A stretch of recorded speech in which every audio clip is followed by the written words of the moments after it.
សូមជម្រាបសួរពុកម៉ែបងប្អូនទាំងអស់គ្នាចាស្វាគមន៍មកកាន់ Channel របស់ខ្ញុំទៀតណាអញ្ចឹងថ្ងៃនេះខ្ញុំមកចង់បង្ហាញបងប្អូនពីការធ្វើរូបដែលព្រាលទៅជារូបច្បាស់បងប្អូនចាអញ្ចឹងសម្រាប់បងប្អូនដែលគាត់មានបញ្ហាធម្មតាពេលបងប្អូន share រូបថតពី Facebook ឬក៏ពី Telegram អីចឹងគឺតែងតែរូបហ្នឹងធ្លាក់ resolution ហើយអញ្ចឹងបងប្អូនត្រូវការធ្វើរូបហ្នឹងឲ្យច្បាស់អញ្ចឹងណាអញ្ចឹងបងប្អូនអាចធ្វើបានដោយបងប្អូនចូលទៅកាន់ app មួយដែលមានឈ្មោះថា PokeCat នេះបងប្អូនចា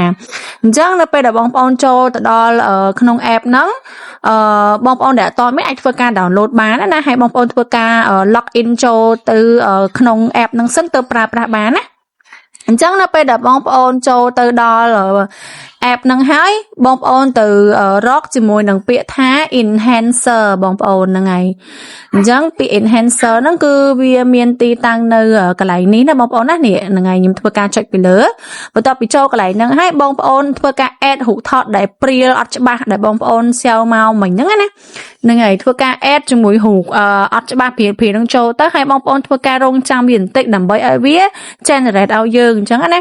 ហ្នឹងហើយអញ្ចឹងបន្ទាប់ពី generate ហើយរូបព្រាលហ្នឹងគឺទៅជារូបដែលច្បាស់ហ្មងបងប្អូនហ្នឹងហើយនេះដូចខ្ញុំធ្វើការបង្ហាញជូនអញ្ចឹង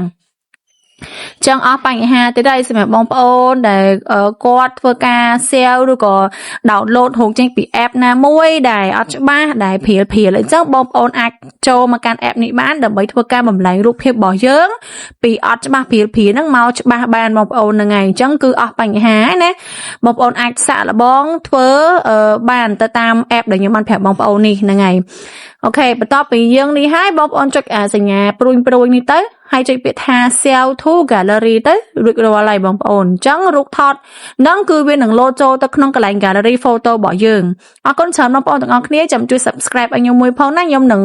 ចែករំលែកអំពីមុខងារថ្មីជូនទៅដល់បងប្អូនទាំងអស់គ្នាបន្តទៀតចាអរគុណច្រើនមែនទែនបងប្អូនទាំងអស់គ្នាហ្នឹងហើយជម្រាបលាបងប្អូនចាចាំជួយ Subscribe មួយផង